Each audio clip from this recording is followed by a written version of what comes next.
All right, everyone. I'm just getting the camera set up right now. Sorry I'm late. We had some technical difficulties getting started, but I think we're getting good to go. Everyone, let me know. I don't have the comments in front of me right now, but let me know if you can see everything all right. I'm just shaking up the airbrush, getting it ready to go.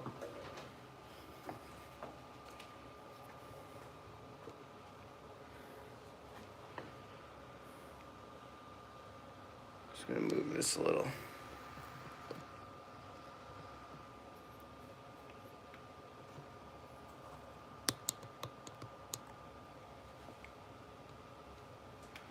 All right, that should be okay right now, I think, to start.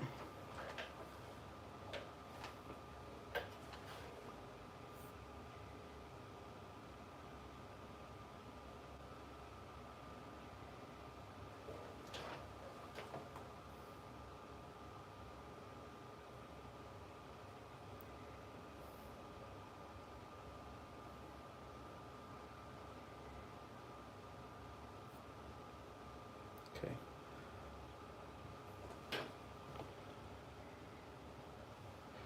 All right. Just a minute. Sorry, we'll get going here in just a second.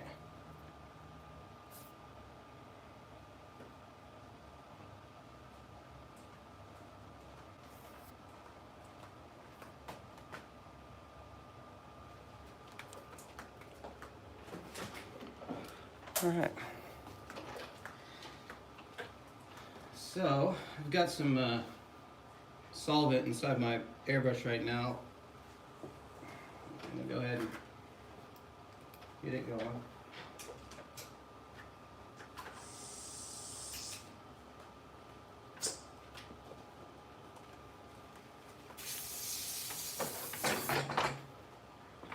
So Faith right now, she's setting up the computer so I can see the comments and everything.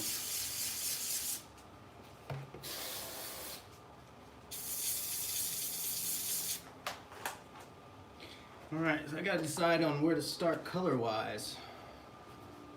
I think I'm gonna start with a kind of a burnt ochre or something.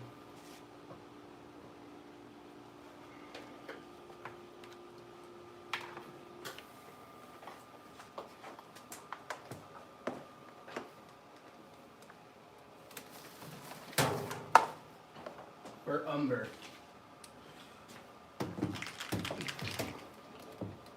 Got my colors here, they need a little shake.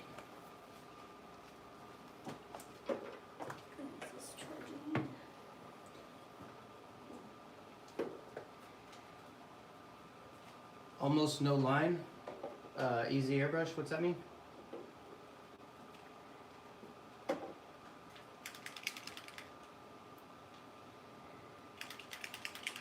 I'm just shaking up my colors, gonna go with some Createx. So these colors are from the Createx box set. Basic color box set.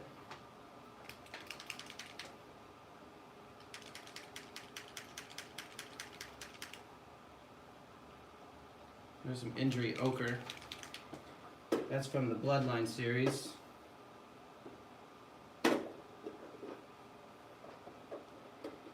And what we got? Some Burnt Sienna. I think that might be our go-to color today. Some Burnt Sienna. Almost no grid line. Oh yeah, yeah. We're gonna be covering that up today all the way.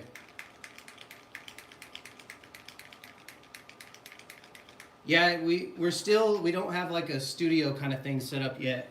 So our plan definitely in the future is to have like a whole setup for the live streams and have a set schedule. We're gonna have, so I need to get things like capture cards and different things for my good camera, because I got some really nice cameras. I have some really nice cameras, really nice microphones. I have really nice lights. Right now we're just missing a few things, and the reason we can't get them is because everything's sold out, because everybody is doing live streaming from home because of their job. They have to work from home, and so every store is sold out of everything. So like, I'm trying to get a hold of a what do you call it, like camera, the webcam. Trying to get a webcam. Those are all sold out. I'm trying to get a capture card. We finally got one ordered today. It should be here by Wednesday. And that's so we can hook up my our better camera, which is going to get a better resolution and much better detail. That's the one we filmed the tutorial video on Patreon.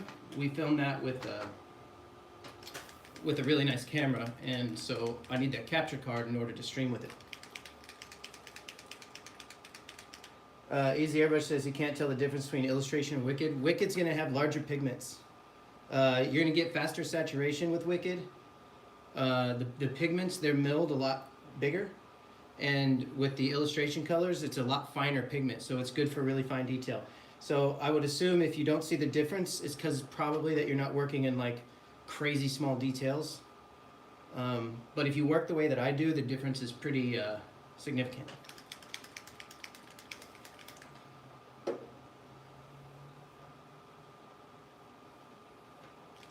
For this right here, you probably wouldn't see the difference so much, but the way that this white is stacking up right here and the grays, I wouldn't be able to do that with Wicked. It would have a much harsher tone to it. Granted, I do use Wicked for certain things. I used to use Wicked when I wanted a lot greater saturation, but now that with the opaque colors that Illustration has, I don't need it. So I'm just getting all the colors shaken up and ready to go. Let's try this burnt sienna and see how that goes to start off with.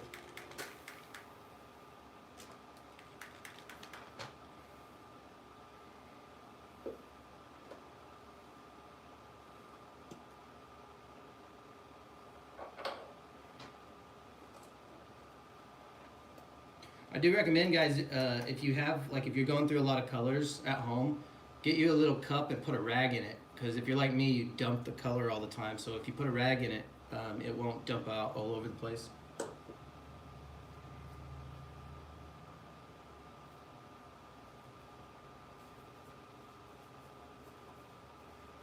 Thank you, Airbrush Ease.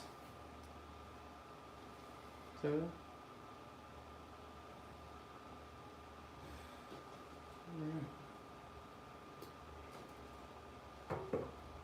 Get this out of the way. Okay, I'm going to run some reducer through this airbrush real quick.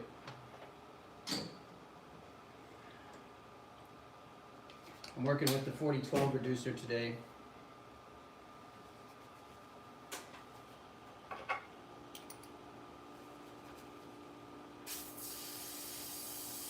It's always the white that comes back by first. I guess the white maybe is a heavier pigment and it always falls to the bottom. So even though this is mostly black with just a little bit of white in it, as soon as I pull the trigger, white comes out because the white all settles at the bottom and it gets clogged in here.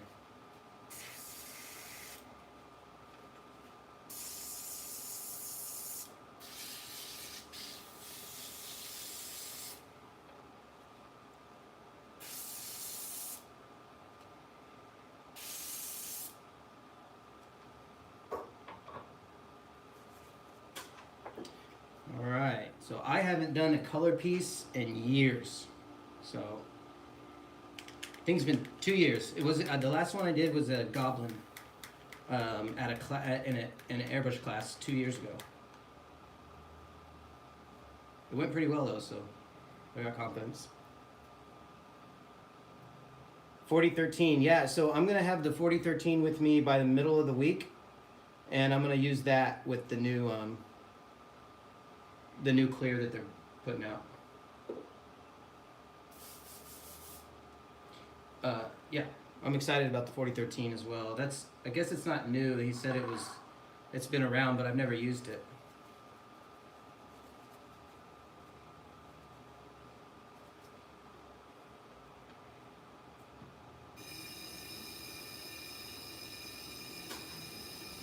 Again, my plan in the future is to have all this kind of like a studio setup that's always ready to go, better equipment and everything, so we're not like fumbling through in the beginning trying to get everything going. I'll have monitors so I can actually see what you're seeing.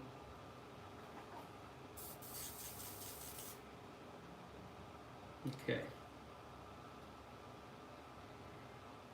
So here's a little burnt sienna. Let's do a little test, see what color we're getting out of it. I feel like this is going to be the main shading color. Yeah. So you can see right here, right in this area,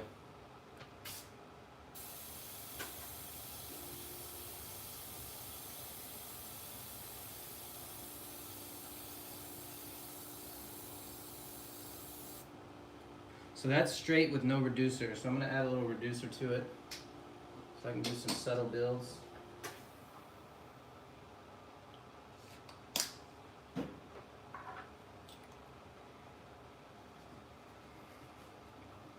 Sorry, it might take me a minute to get in the groove.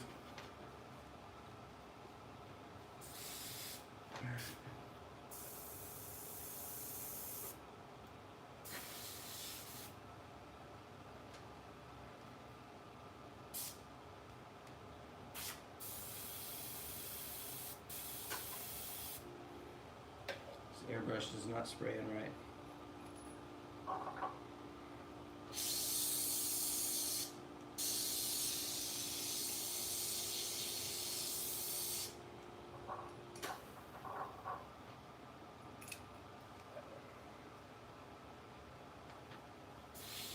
All right.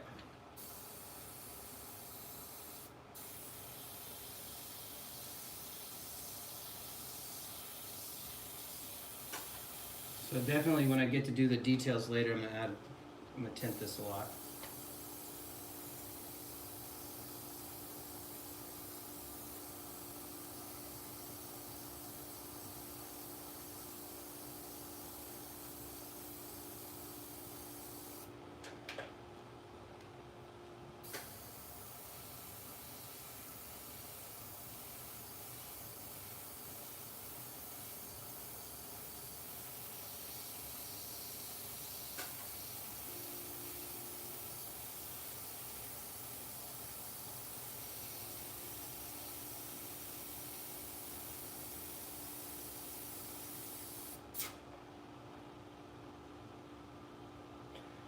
Someone asked if I'm adding darks again after the colors. Yeah, of course. I'm going to be doing a lot of layers. Honestly, what I'm doing right now is kind of just improv. Like, don't really know where I'm going with it. I'll just get there.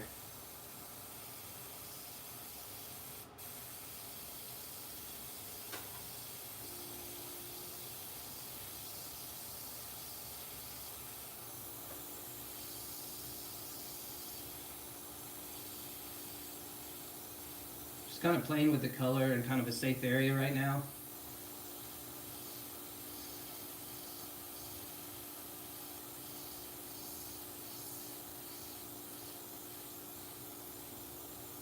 You can definitely tell it needs some red in it. What do we have here?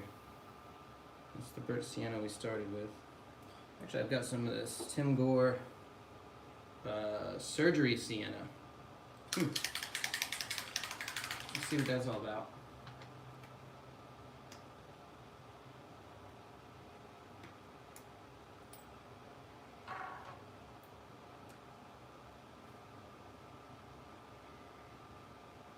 Looks like it might be closer to what we're looking for. I don't know, it still looks like it needs a little more red in it.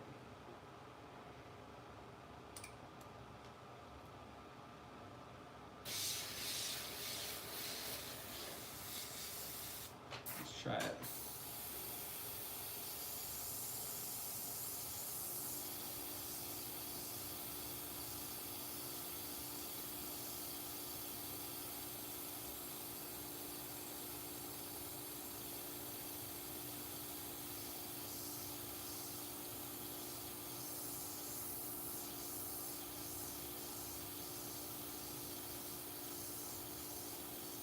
So if you all are watching, you weren't here yesterday, we started this painting yesterday.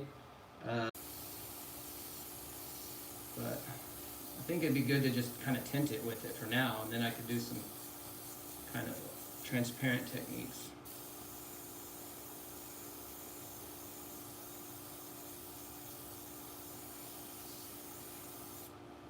So what I'll do is I'll probably do a lot of this back and forth like this. And again, this is not like a method that I, you know, this is something I'm just kind of making it up as I go.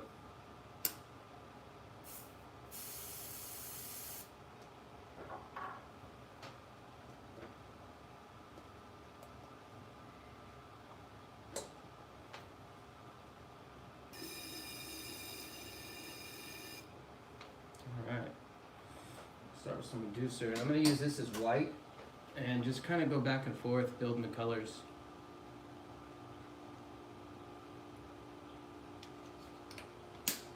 Looks like there's some chunks in there. I need to clean this a little bit. Let me give it a good rinse. Here's a little trick. Do that. What I do is I just take my finger, I put it on the side to where it's just barely touching the needle. And I do a little backwash. It helps get all those little white chunks out of there.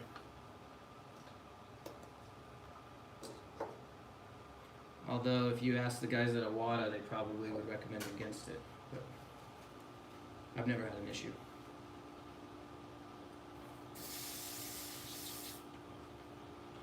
Alright, where's my white? You know, my white ran off yesterday and let's see, where is it? There's opaque white. Where'd I put it? This is the same story yesterday.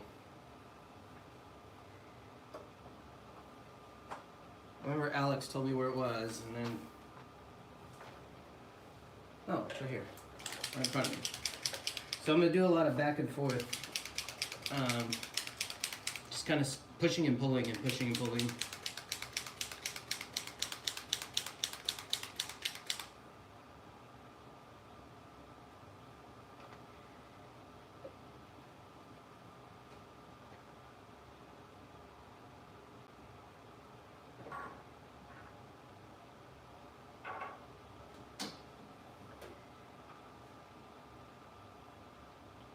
Sometimes I feel like I just fumble through my paintings and then I just end up in a good place when I'm done. Sometimes I don't, but usually I do. Like I don't really have a plan, I just start doing stuff and then feels like you're like fumbling down a mountain, but yet you still end up at the bottom where you're supposed to be, you know? Alright, what's everybody saying? Easy Airbrush says, I see a lot of artists use a brush or something as an agitator. Yeah, I don't know, I've never done anything like that. Okay.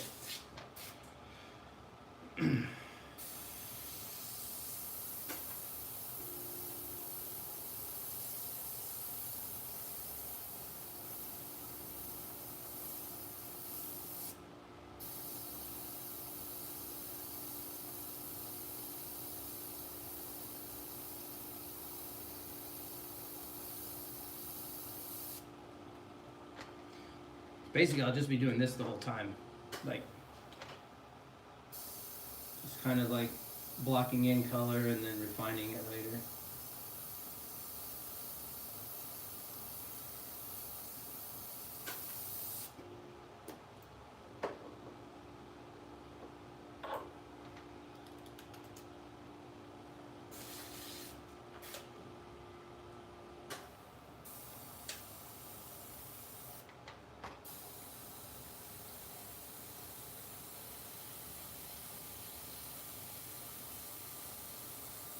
Need more reducer.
How many people we got in here? I can't tell.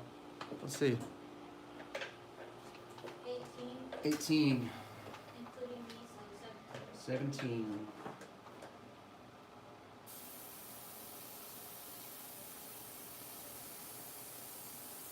So Faith is watching the stream, and if you guys say something that I need to respond to and I didn't see it, she'll let me know.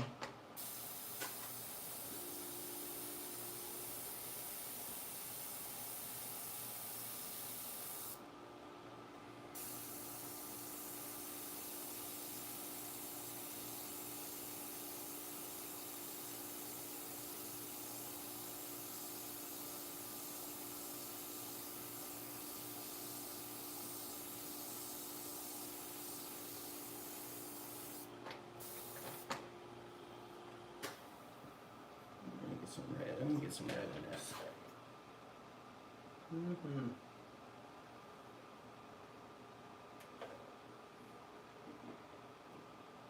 Scarlet. Maybe Scarlet's good. Let's try that.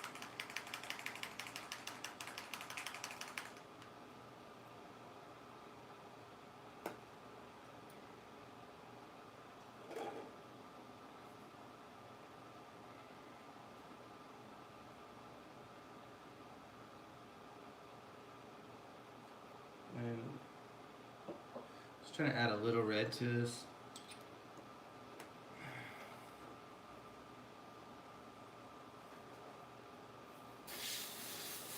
All right.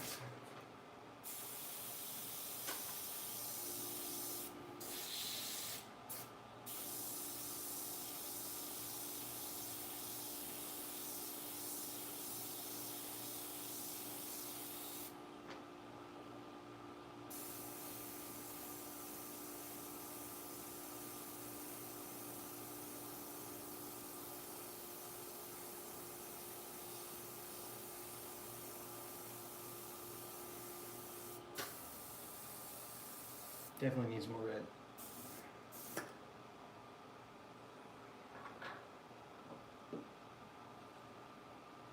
This is how I always mix my colors. I just kind of play with it. I don't really like mix them in a cup or anything beforehand. I just layer them. And I move them around, like tinting them as I go. So like I'll spray on top of it and move colors around. I just kind of, I guess they call it color buffering, is what I guess Drew Blair calls it that.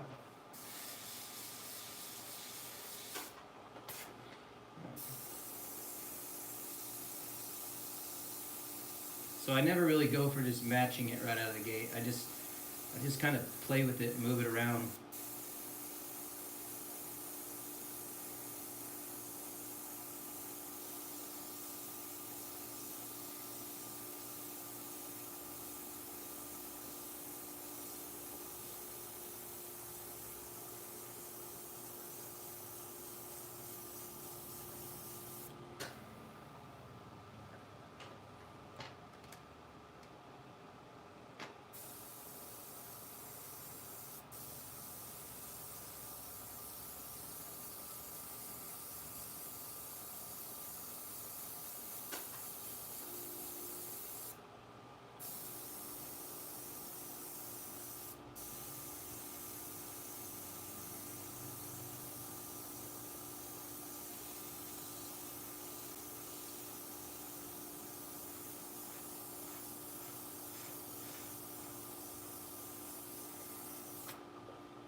Air Todd says, hi Ryan. What's up, Todd?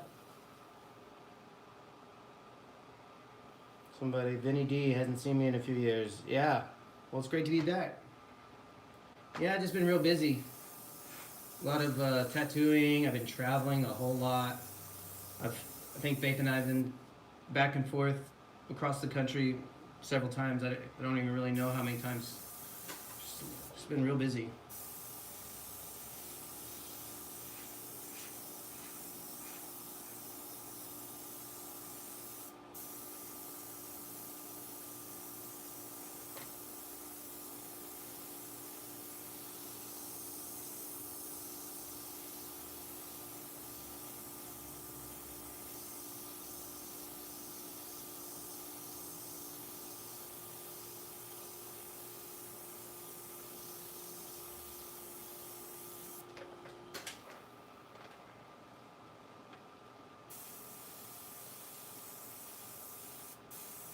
Well, I'm supposed to get a whole batch of new color in a few days. I can't wait.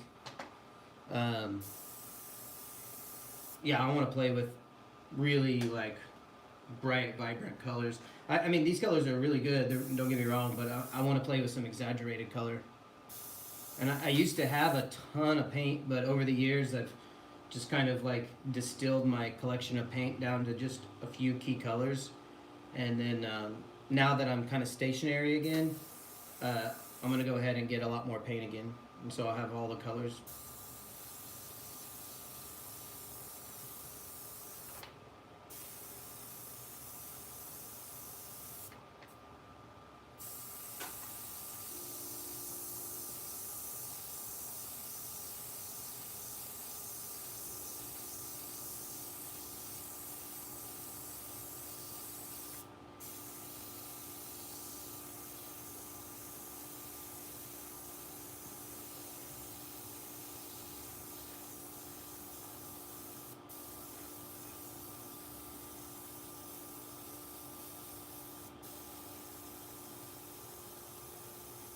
Yeah, and that last color piece I did, that goblin, man, that was a lot of fun. Oh, I did another one of I think the Incredible Hulk.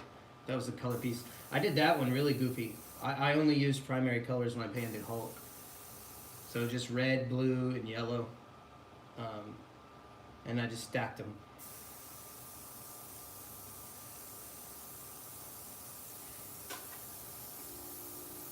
That was another spur of the moment one I did for SEMA actually. I did it for a hood for a 3D. It's called 3D buffing compound or 3D something like that.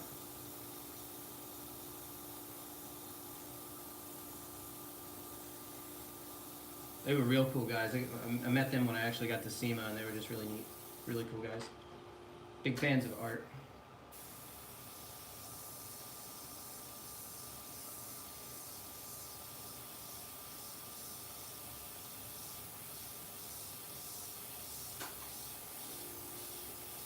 Remember their logo looked just like 3M. I was like, oh, what's up? Hillbilly says, I'm gonna share if you don't mind. Share what, this video? Yeah, share it.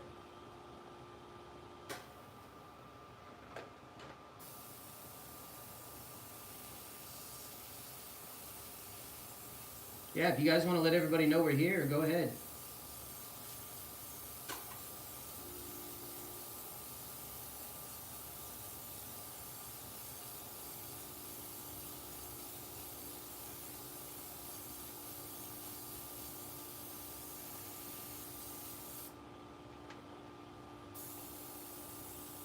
So I'm just kind of blocking things in right now, being very light, very loose.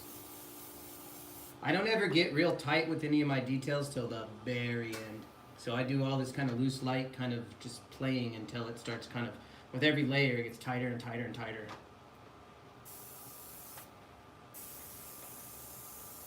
I know when I teach my classes and when I do my online teaching, like on the Patreon stuff, I always try to get people to, like, don't force the painting. That's something I can't stress enough. Everybody wants to force it, and they always think they're messing up. Like, even in class, you'll see people and they're like, I just feel like I'm gonna mess it up, and I'm always like, no, don't force it. Don't force it. Just spray and react. You know, let the painting come to you. Don't try to force the painting on there. Just relax and paint.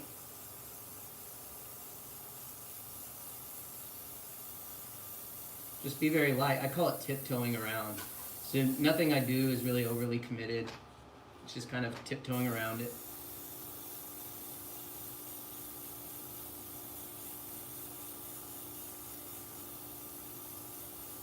I definitely need more red in this, I think. I put a lot in there. It looks very red. I guess it's just more yellow as it, you know, the less saturated it is. Probably use some straight red. I don't know where it is. I don't have it over here.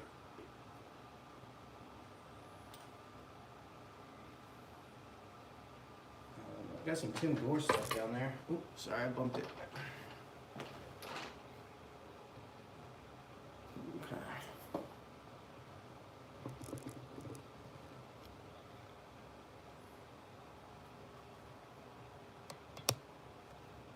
that better? I guess it doesn't matter. Yeah, you guys can't really see what I'm doing at the bottom, huh? Alright. Like I said, we're waiting on a capture card to come in the mail. And I think it's supposed to be here by Wednesday, hopefully. And when we get that capture card, I'm going to do these live streams with a much better camera. And we'll be able to get much better angles and better detail. I'm also going to start producing instructional videos. I've already got one up. One instructional video is all already up. You can watch it on my Patreon page. It's a full instructional video on my monochromatic portraits.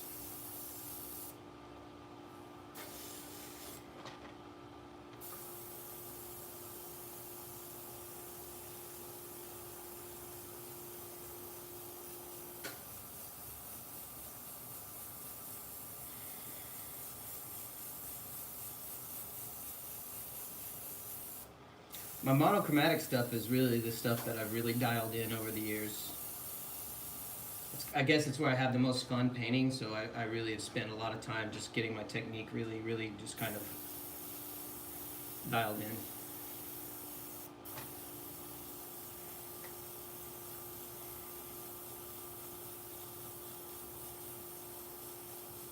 That's why that was the first instructional video that I made, because I'm really confident in my approach to doing it.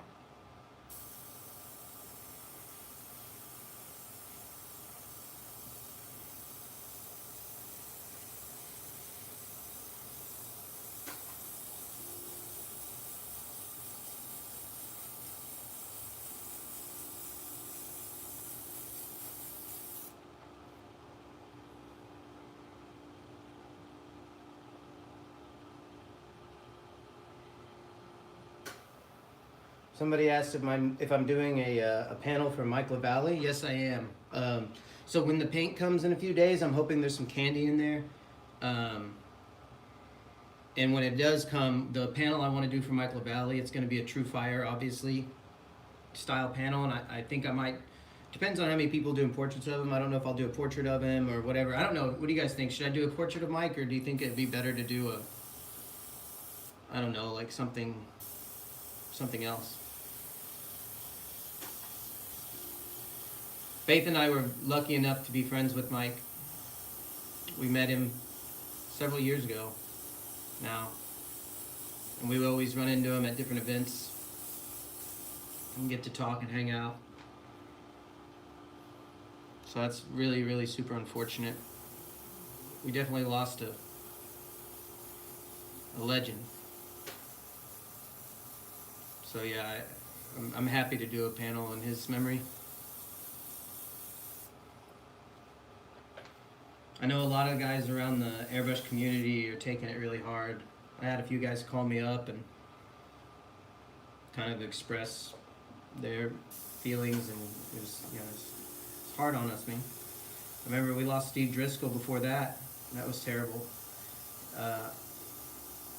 Steve Driscoll, he was the first and only class really airbrush class that I took. It was Steve Driscoll and Corey St. Clair that was teaching it, and we lost Steve Driscoll. And Jaime Rodriguez, I was good friends with him. Just terrible. I wasn't good friends with him. We were, colleague friends. You know how that works.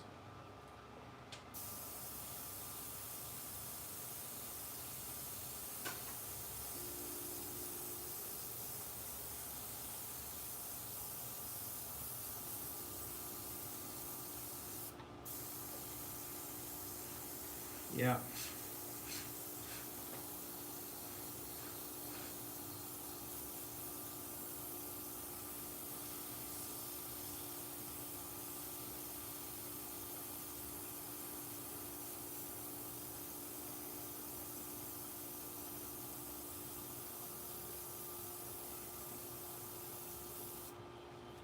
It's basically, right now I'm just kind of blocking in masses of color.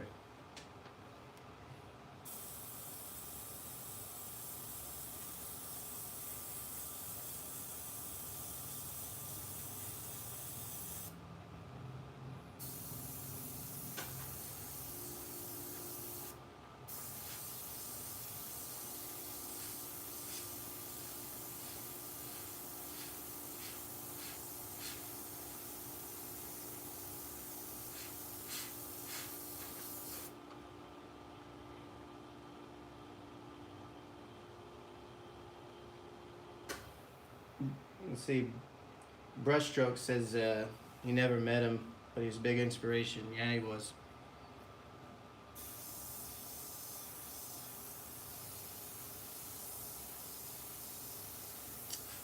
I was lucky enough to talk to him pretty in depth about his techniques and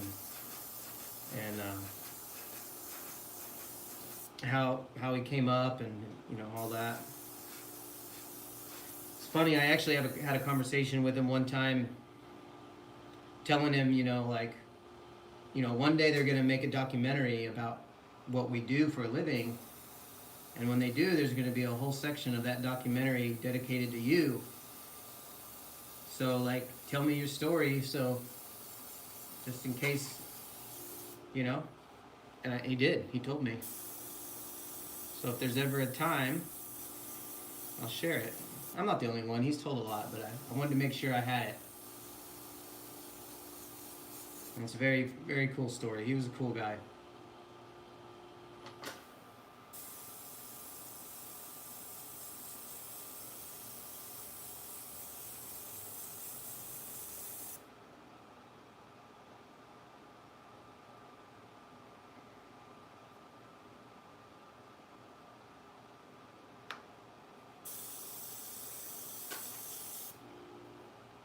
Air Todd says he likes one of the celebrity pieces. Oh, Overhaulin's gonna do a story or a channel for him or an episode. Sorry, that's awesome. Yeah, I know he's a big part of that. I knew that was coming back too, or did it ever go away? I think they're bringing it back, but yeah, that's where he got started. Him and Chip Foose. Yeah, he told me he met Chip Foose at a car show, and Chip Foose had a car that had some damage on it, and you know how he is about perfectionism. This is before he was like on TV or whatever. And Michael Bally was there with his booth, showing off his artwork, and Chip needed somebody to do some pinstriping to hide this damage that had been done to his car, and so he found Michael Bally, and that's how they met. And if I'm butchering the story, I hope I don't, but that's how I remember the story. So he helped Mike when he was in a pinch, or Mike helped Chip when Chip was in a pinch, and that's how they became friends.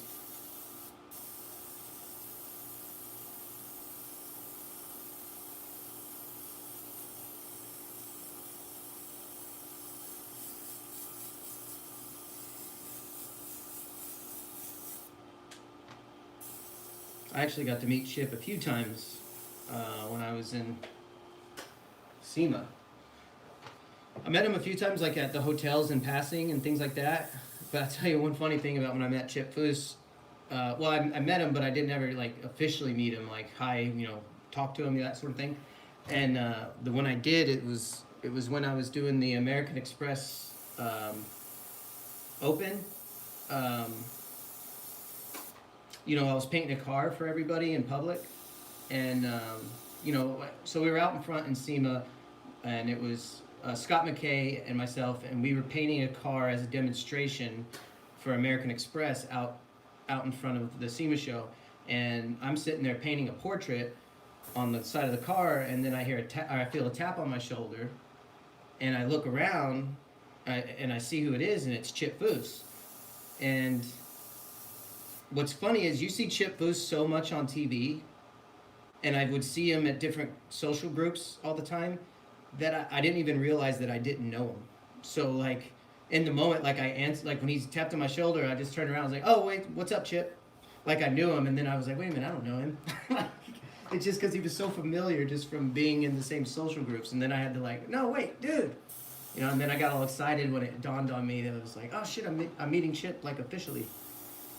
And so I got up and I was real excited to shake his hand and officially talk to him and that sort of thing. And there's a photo of that actually on my Instagram page.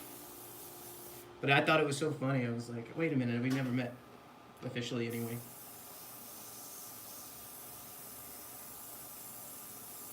I was just nonchalant. "Oh, what's up, Chip?" turned around and kept painting.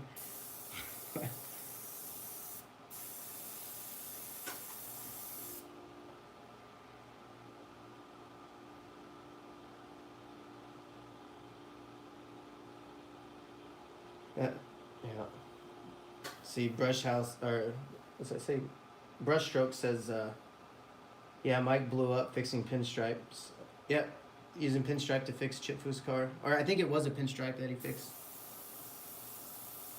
I'm not very good at recalling stories like that, but I think that's how it went down.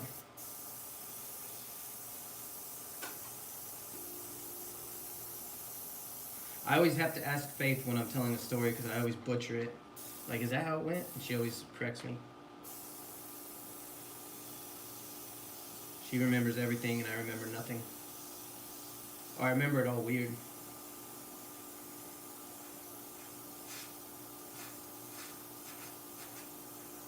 Probably too many paint fumes when I was a kid.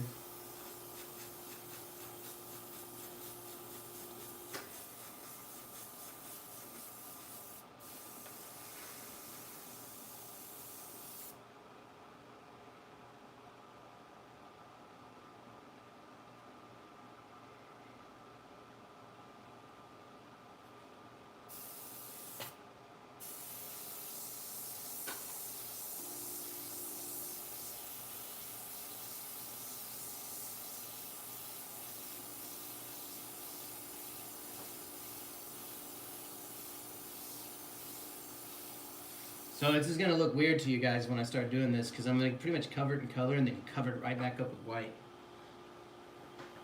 Very layered process.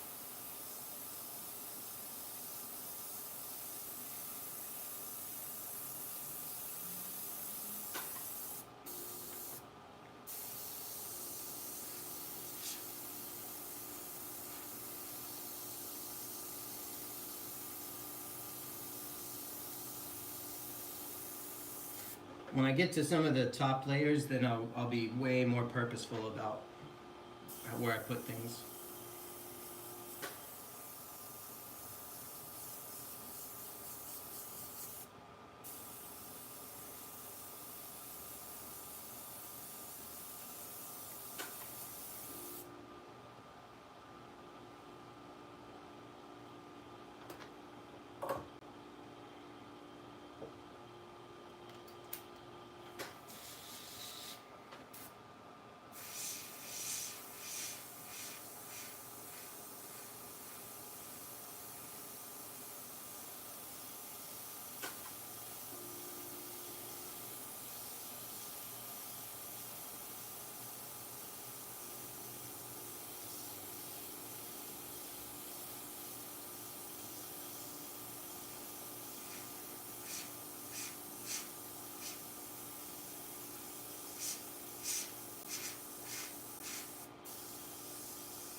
Now to do this technique that I'm doing, you really got to have a solid understanding of the color wheel.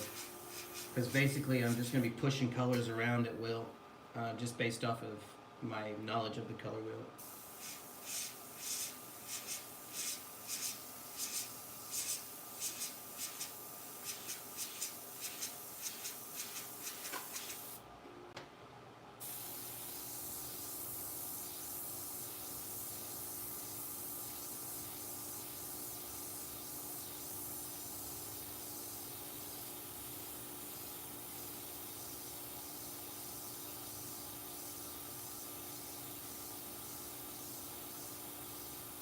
As soon as I'm done with this painting, I think I'm going to start my tutorial for next month, my Patreon tutorial. It's going to be a fantasy-based tutorial. I think we decided on doing a mermaid. So that's something I'm going to be working on probably all next week.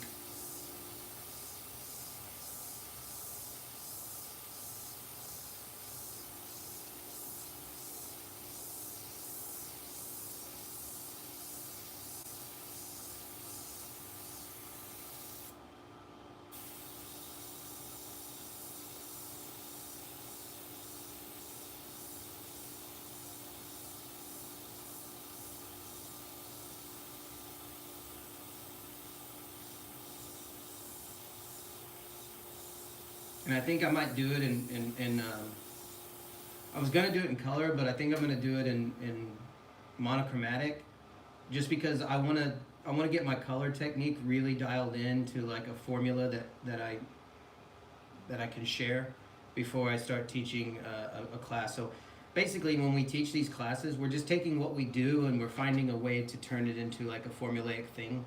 And so I have to play with the colors some more before I come up with a system that I really like, that I want to share.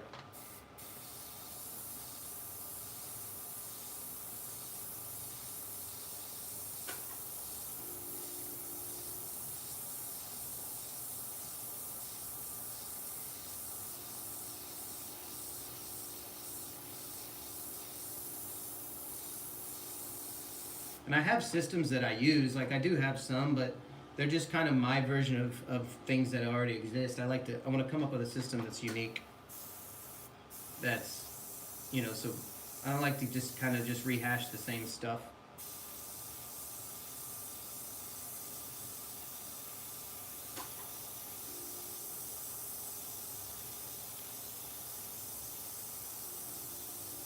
But I mean, I do have one that's like kind of, I do have a way of doing color that I've learned from Steve Driscoll, which is kind of a basic, not basic, but it's,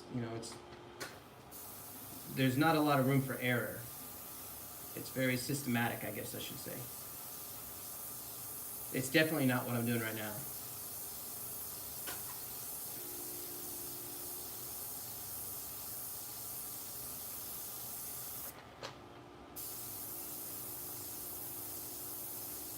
What I'm doing right now is just playing around, really.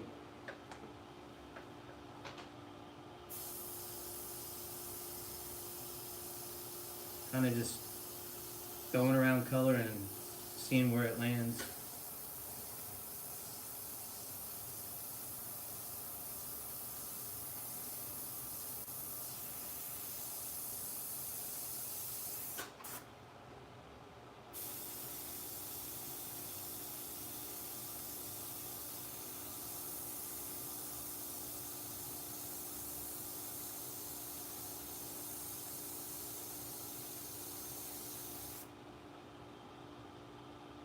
Somebody said to do a super chat. I do not know how to do that.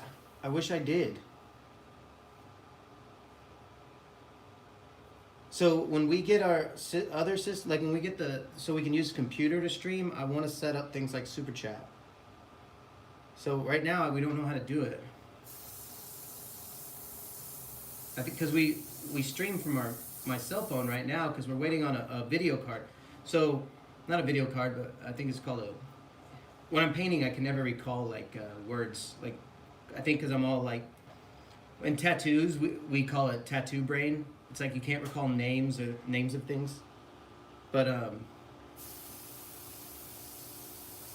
yeah, we definitely want to set up a super chat. But if you guys want to do like a tip system now, definitely just join the Patreon. That's what we got going right now. It would help us out a lot. Like I said, we're waiting on getting we have to get an input so we could use the other camera, the better camera, and then we'll have super chat, all kinds of cool shit. Just gotta wait for things to come in the mail. It's snail mail right now. Everybody's been buying everything. Everything's sold out everywhere you go.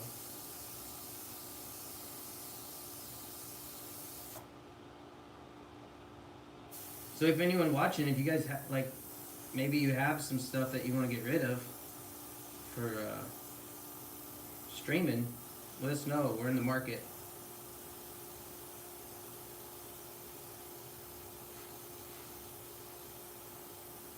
Or maybe you just have advice on how to do like a streaming setup. Like, we're just learning how to do it. I've been watching YouTube videos for a few days now.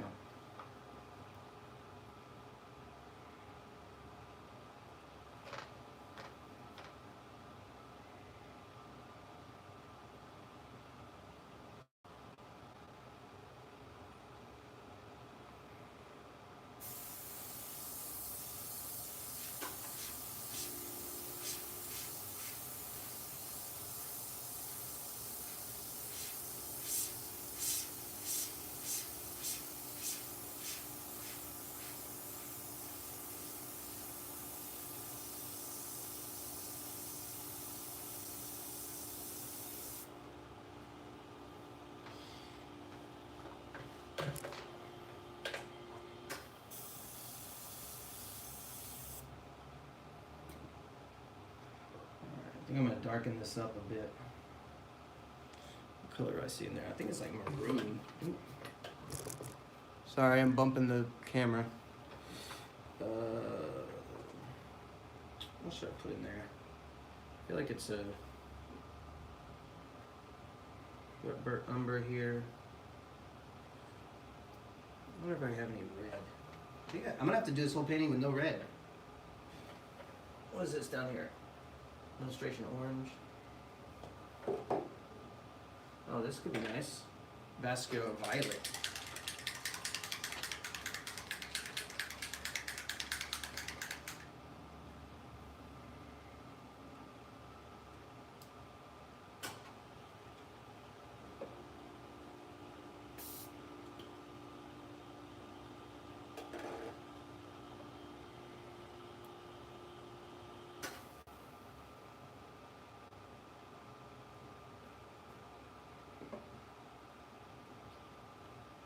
Be good for the deep colors. Definitely need more red. Watch, I'm gonna do this whole thing. The only red I'm gonna have is scarlet. I mean, it's red enough, I suppose. Bright.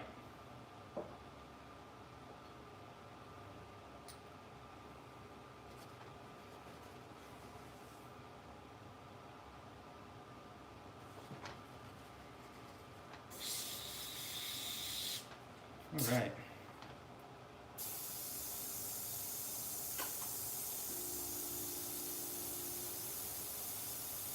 Well, that's a nice color right there. Ooh, it's bright. That's lovely.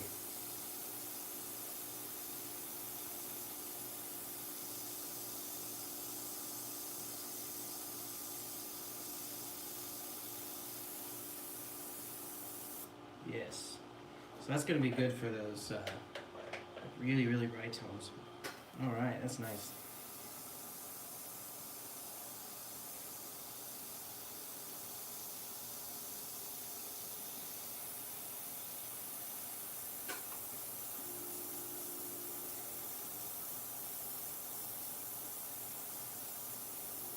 I always just mix the color in the cup.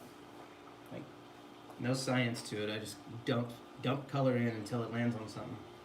And when I see something I like, I put it somewhere on the painting.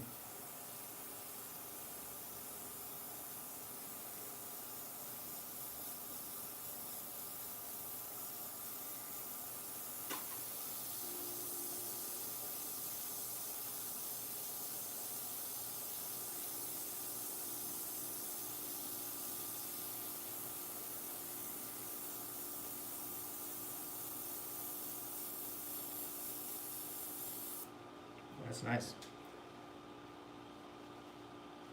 Oh, thank you.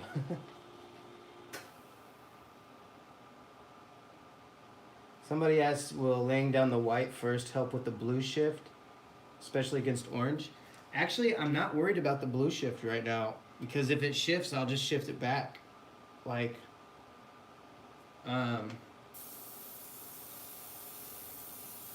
yeah, over the years, I've learned to use the blue shift to my advantage. So it doesn't bother me anymore now. Like if it shifts one direction, I'll just take the opposite color and shift it back and correct it. And it always just kind of makes some neat layers, because if you see my paintings up close, they're so layered. There's so many layers that it just, there's a lot going on.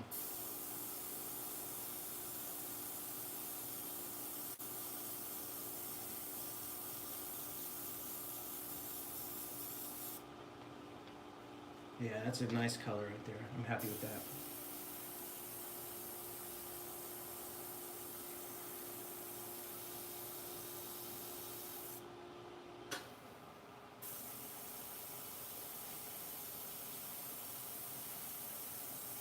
Now, if this painting was like a commission or something like that, maybe I'd be a lot more like, I'd probably measure all my colors out and stuff, but this is just fun entertainment stuff right here for me.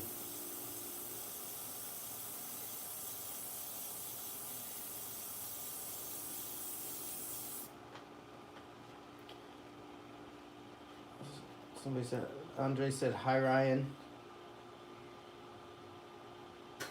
I hesitate to read some of these names because I don't want to butcher you guys' names. I feel bad if I said them wrong.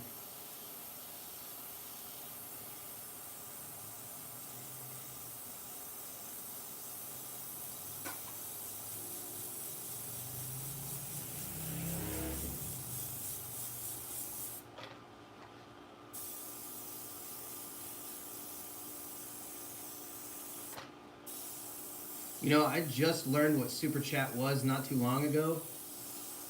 I had to Google it. I was watching a YouTuber. So there's a guy named Ryukar who plays Super Mario Maker, and I grew up with Mario Brothers, so I just love watching him play it. Like, it's one of those things I watch when I don't have anything to watch, and I don't really care to get into any stories. I just want something to help me kind of relax after work or whatever. I watch this guy Ryukar, and he just plays Mario. Anyway, while he's playing it, he keeps saying, "Thanks for super chat." And I was like, "What is this?" And so I just looked it up, and I haven't figured out how to do it yet. I know you can do it on Twitch and all those things, but I don't know how to do it for this yet.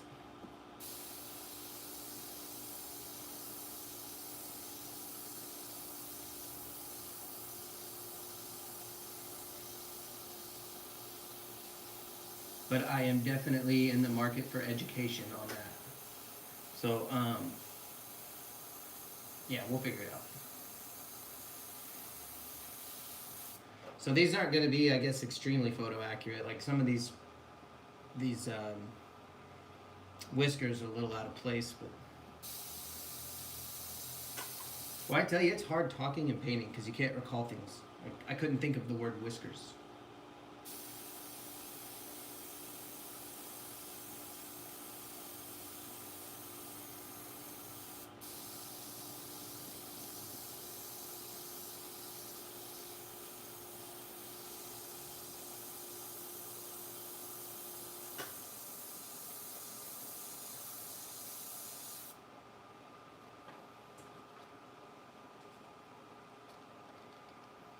Somebody said cool tattoos. Oh yeah. So my buddy Adam did these two for me. Funny story about this one. Adam and I were going to a convention, and he was flying Southwest, and I think I was flying American or something. And so anyway, you know how bags are super expensive. Well, I asked him to because I didn't want to check any bags, but I needed to get my tattoo ink to. I think we were going to Phoenix, if I remember right. Yeah, Phoenix. That's why it's a pepper. So I said, "Will you carry my ink in your bag since you've got the free bags?" And he said, "Yeah, if you let me tattoo you." Well, he had these pieces of flash that he had. You gotta get one of my tattoos. And I was like, "Yeah, I don't care." He's like, "Well, pick one." So he just had like these, like a pepper and a cactus and these different things. And so I was like, "All right, I'll get the pepper if you carry my ink for me." And he goes, "Deal." And so everyone always asks why I have a pepper, and they think it's like I enjoy spicy food. It's like, no, it's because I got somebody to carry my ink on the plane for me. And then I got to tattoo him. I did a portrait of one of our friends that we work with on his arm.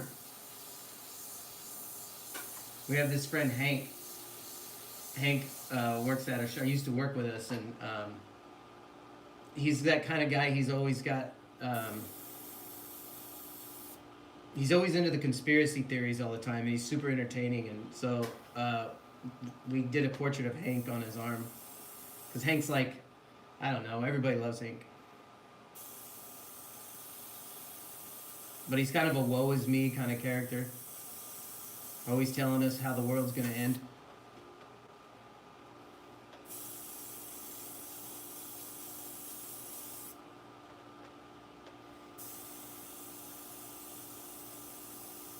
But anyway, one day I was driving home from Florida, actually. We were going to Texas from Florida, and on the way there, I'm looking at my hand on the steering wheel, and I'm just staring at this empty space right here under the pepper. And I'm thinking, like, man, I need to put something there. Like, I couldn't get it out of my head.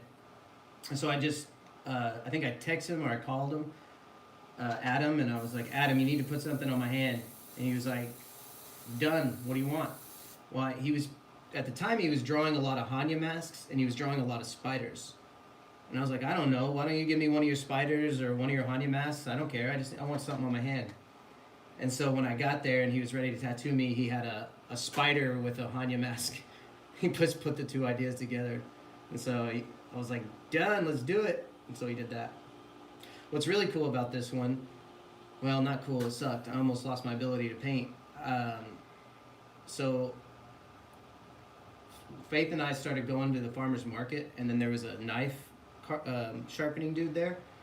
And so we brought all our knives to him to get him sharpened. And the first day we got him back, I decided to make some chili. And I had a big like chef's knife. And I'm up early in the morning cutting up peppers and things for the chili. And I dropped the knife, and stupid me tried to catch it. And when I tried to catch it, the knife went through my thumb right there, cut it deep, like super deep, and it cut the leg off the spider. And yeah, I was terrified. I thought I was going to lose my ability to paint and draw, but it's fine. It took me a while to kind of rehab. Like, I still can't bend the thumb all the way out, but it was cool to see the tattoo inside the skin. Like, you could see the tattoo through all the layers of the skin. Yeah, it was gnarly.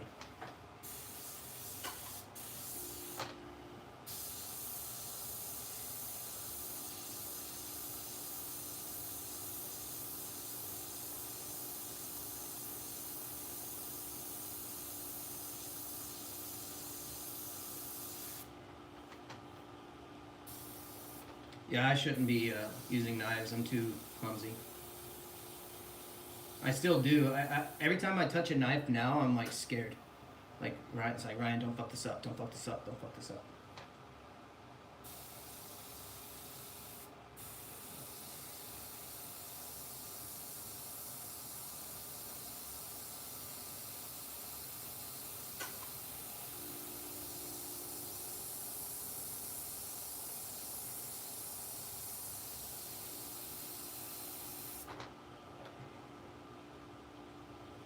He said it must have hurt. Actually, it didn't hurt at all.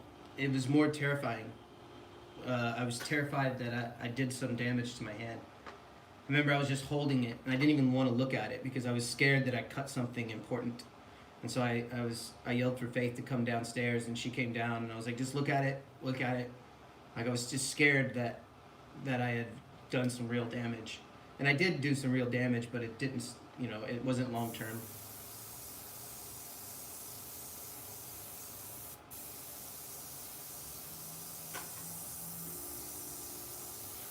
It made it so I couldn't tattoo for some days, I think. I can't remember how long.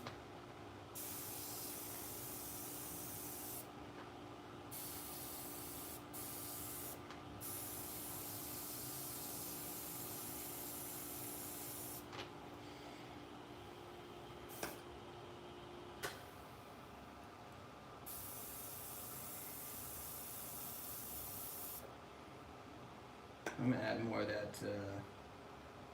what is this? This is vascular violet. Let's see what that does. So I've got some in here already. I'm just adding a little more, trying to darken it. I wait to get to my black until the end. I try not to use too much black. I'll just stack the colors till they get dark, and then if I need to, I'll add a little bit of black to it.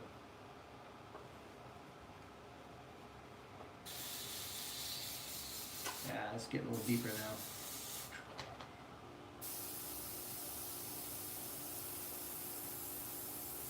Yeah, I might have to add a little bit of black.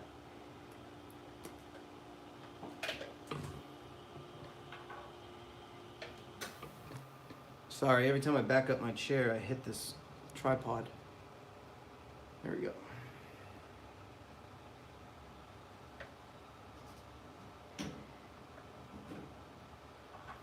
Put this down and shake up the black real quick.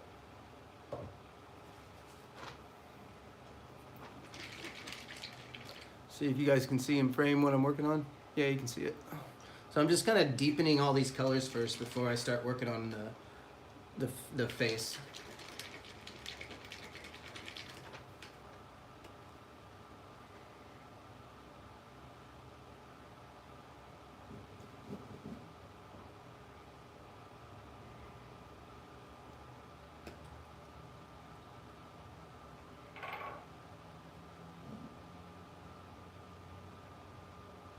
1, 2, 3 drops. I'm not gonna try to go too far with that.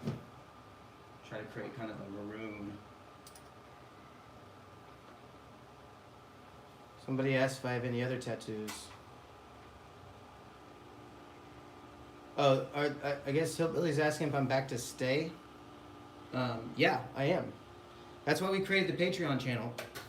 So one of the main reasons I had to stop streaming was I got so busy with tattooing, or stop making videos. I got so busy with tattooing that I just flat out couldn't afford to do it anymore. I just had too much to do, and so this time around we created a Patreon. So basically to offset the money that I lose by doing YouTube, because the time it takes to do YouTube requires a ton of time. So we now have set up a Patreon account in hopes that the Patreon will offset the loss that YouTubing does, so that way we can YouTube a lot more often, and hopefully even maybe even full time. I don't know. I mean, I'll never quit tattooing or anything like that, but just like I wouldn't mind doing this, a couple times a week or 3 times a week or whatever. But that's all dependent on how many followers and how popular it gets and that sort of thing.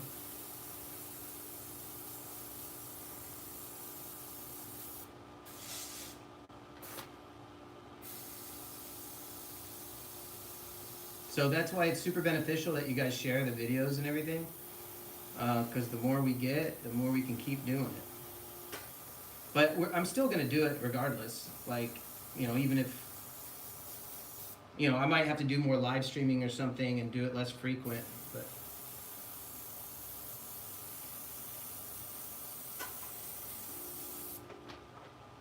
oh, so any other tattoos? Yeah, I'm covered in them. I'll tell you some tattoo stories later.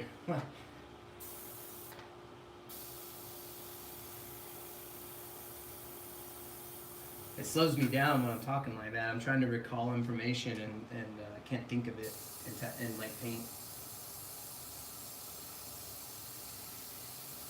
I know. I'll tell you this one and this one were really cool. I can try to tell those stories if you want. So I think I talked about this one last night, which was I had a dog growing up. Zephyrman was his name, and he used to run around. We lived out in the country, and he would always leave the house every day, and then he'd come back at night, and we always wanted to know where he was going. And so I followed him one day when he was really young to see what he was up to, and what he was doing was he was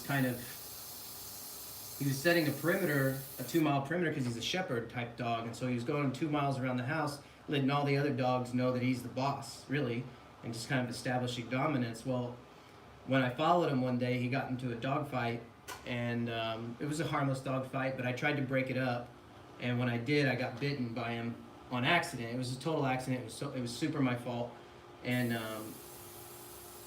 so my neighbor ended up driving me home,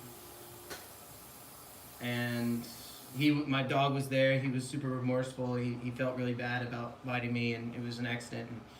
And anyway, he ended up being this really great dog. He lived a really long life, and he was my favorite dog. And I always really cherished that scar because it's something that I kept of him.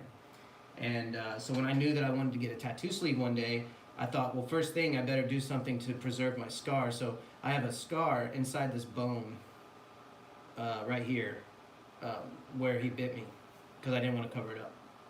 And so that's a doghouse. Because he didn't, it says be back soon, because if he did have a doghouse, he never would have been in it. Because he was always, I found out later, like everyone in the neighborhood, they all had names for him. Well, it wasn't a neighborhood, we're out in the country. Like all the local people, they all like had their own names for him and things. He was a giant, he was a great parent. He was a giant freaking dog. And he was friendly to everybody. He only did that little bit of fighting when he was younger.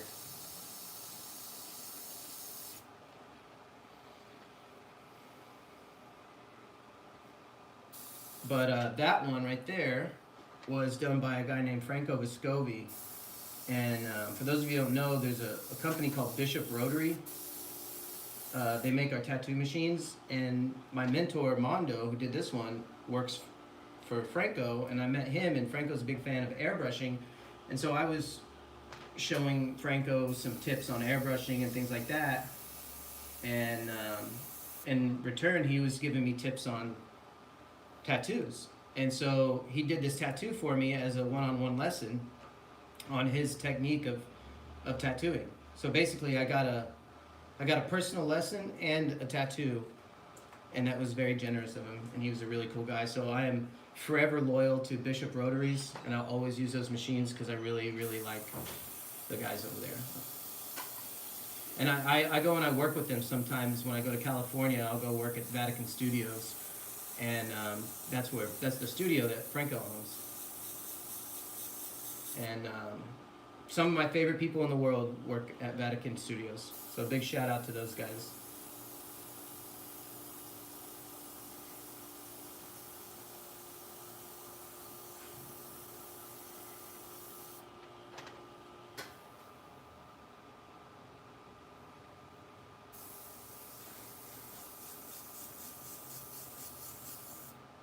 So I'm just establishing kind of the brighter areas right now. That's why if it looks like it doesn't match really, it's not supposed to.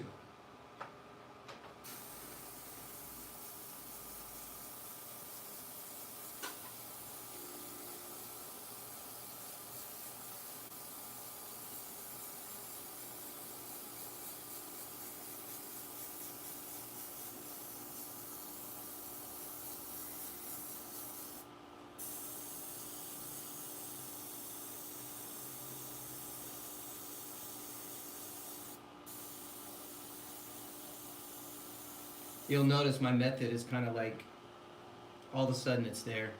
You'll be like, whoa, how did you do that? Because it's like kind of like looks sloppy for a while, and then all of a sudden, then boom, it starts making sense.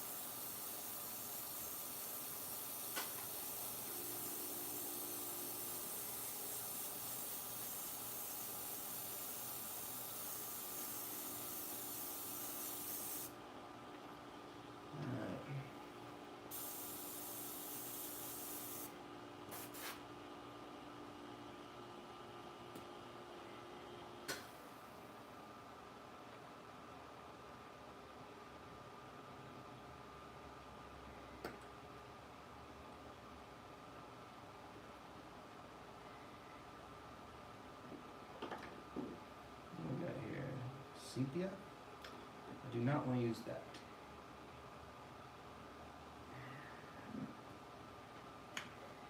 A little more black.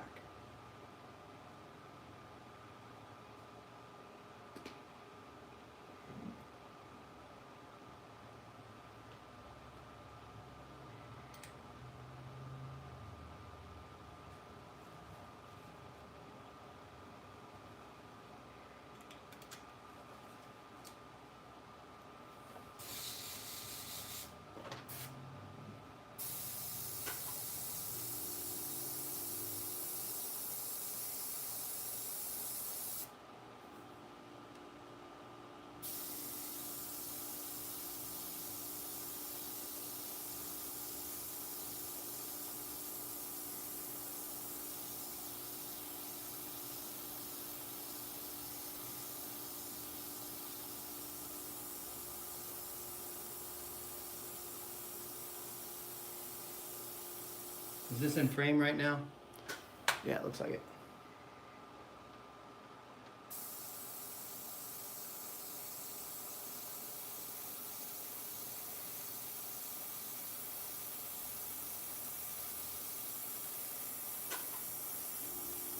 See if I can zoom into just this area. I'm gonna take this down a bit. Hopefully, it's gonna be shaky for a second as I take this down a bit.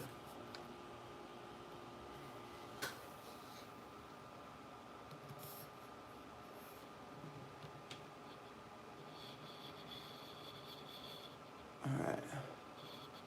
What I'm gonna do is I'm gonna try to zoom it in to just the area that I'm working on so you can kind of see a little better what's going on.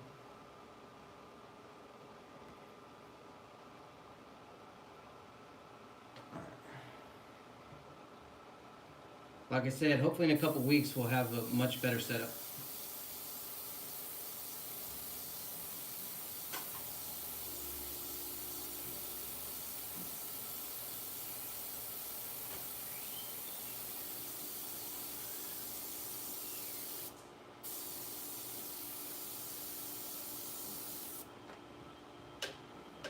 Alex? What? Who did you just come in? No. No.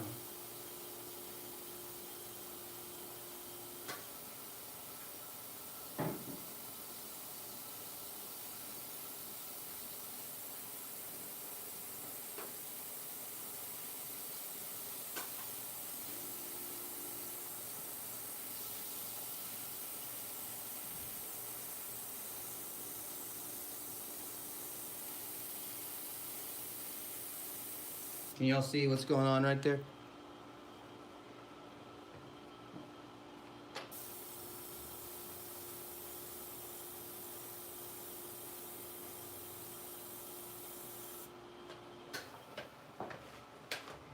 This is really neat. I wish you guys, man, when I get that good camera, you're gonna be able to see this. Kind of making some cool shapes inside here.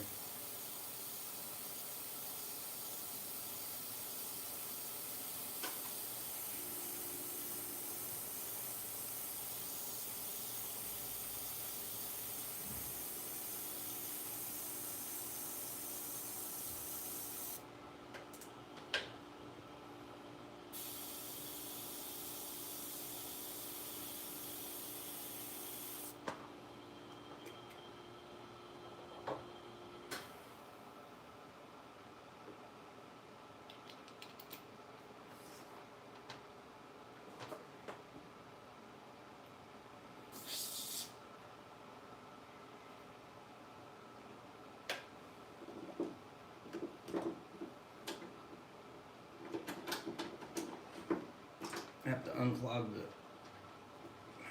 little vent hole.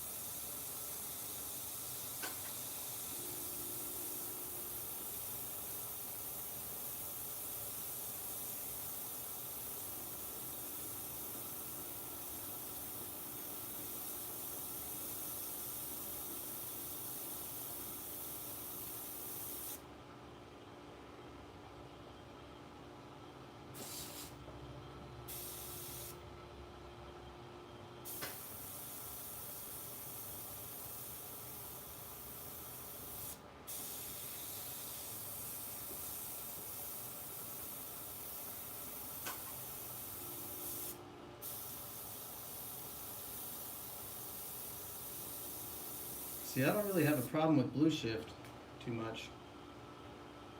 You know, I always kind of just correct for it.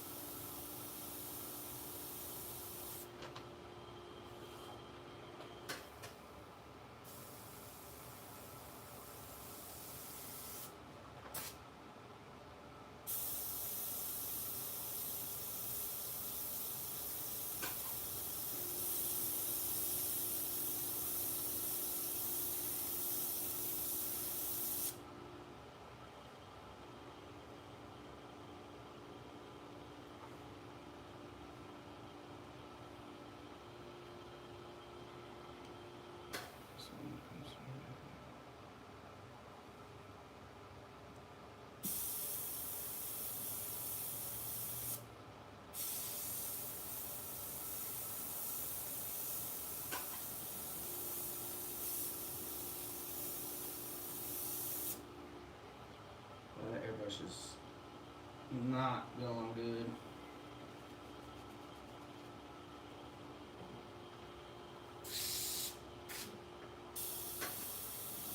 There it goes.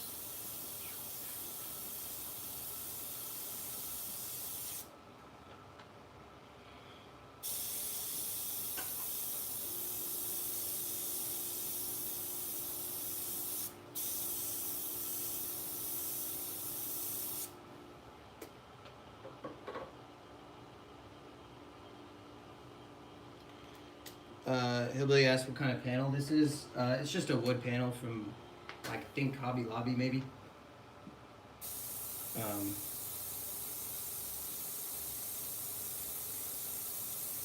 Yep, we gessoed it, or at least I gessoed it.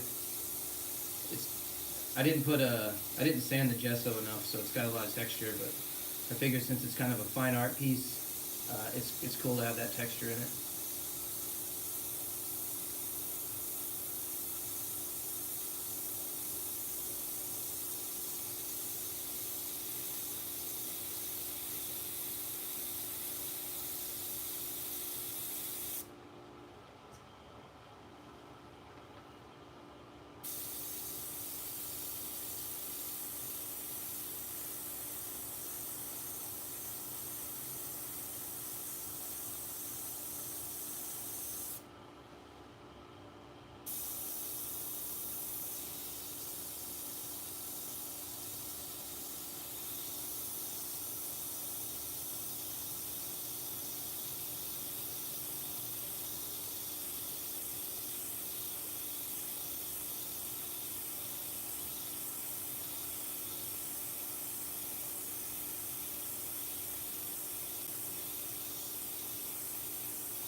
Yeah, again, if you guys have any questions or comments, somebody wants to zoom into the tennis ball.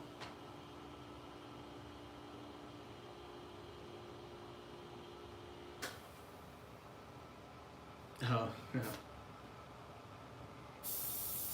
That tennis ball is going to be a pain to try to paint. Look at all that texture.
each layer, everything starts making more and more sense.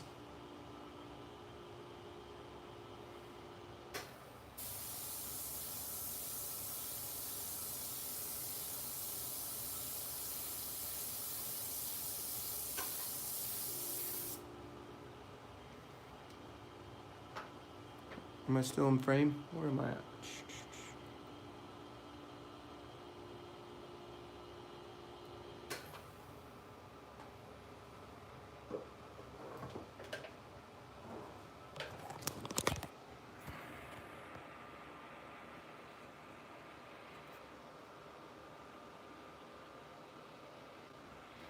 Alright, it says I'm live. I think my phone was trying to die. Sorry about that. Let me rig a charger up to my phone.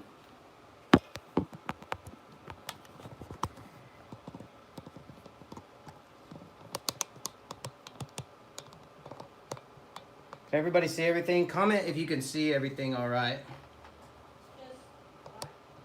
It's black.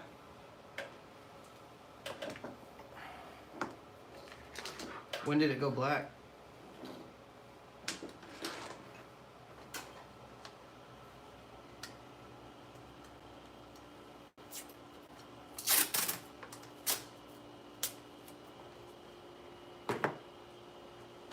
Screen went black. Is it still black? Yes. But like when there's a bit of a delay.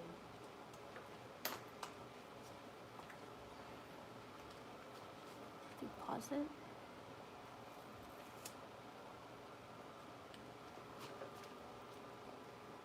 Is it back? Let me comment. What happened with it? Low power mode.